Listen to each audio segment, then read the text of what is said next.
Hello, I'm going to show you how to test that your O-ring is properly installed and in place. So the first step you want to do to install your O-ring is you want to just kind of place it in the grooves, place it in place. Just push it in slightly with your nail.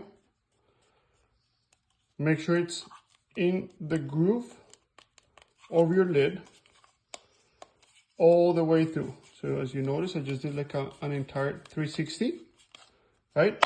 If you tap on it, it shouldn't come out. Just make sure it's all the way pressed in. So there are a couple of, I'm going to do that again because I'm going to do two tests. I'm going to throw it in. Just make sure you push that in the groove.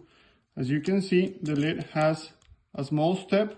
That right in the middle, that's the groove where you want to push your O-ring in.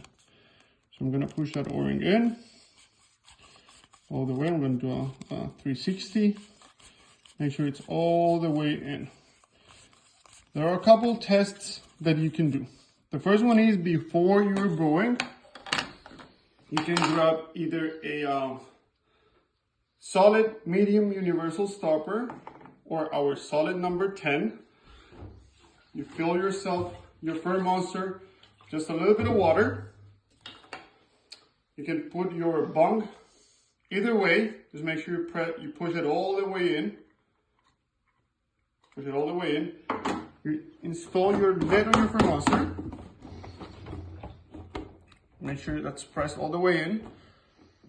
Do this with a little bit of water because the next part of the test is turning it around. When you turn it around, you can leave it laying there for a little bit. If the O-ring is not properly installed, you're gonna see water dripping. You can actually press on it a little bit.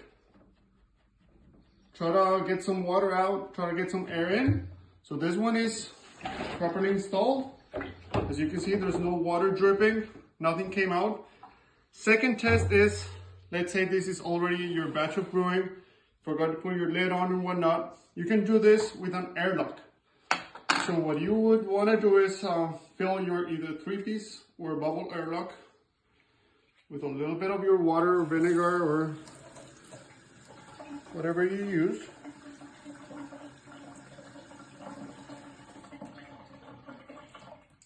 Make sure you go to the suggested line. You're going to want to install your lid. Put that in place. Put your bung in. This one you're not going to be able to flip, various reasons. It's too heavy, and second, well, it's got a hole in it.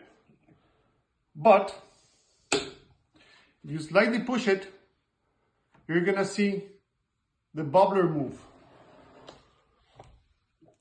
You see that? You're going to see the bubbler move. If air was coming out, air would be leaking through the lid. This one, I'm slightly pushing the Fermonster. I'm slightly pushing the Fermonster just a little bit to cause that air to go out the bubbler way. Not all the way to release it from the bubbler, but just keep it within the lines. But that's reassuring me that there is no air leaking from the lid. So those are your two tests. You can do it with a bubbler. Once you're brewing and you forgot about it or you're not sure about it, just do a slight press, or first time you do it, a little bit of water in your Fermonster. You can leave it like that overnight if that's going to give you a peace of mind. If you're a little bit concerned about having the bung installed the proper way, it could pop out, which it shouldn't. You can also put the bung inside out. That way the pressure is going to go the other way. Problem is you're not going to be able to leave that overnight upside down because it's going to push it in. But you can do this test with your rubber stopper inside out.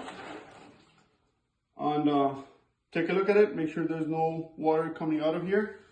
You can give it a small press. You should not have any liquid or air coming out of it. Thank you.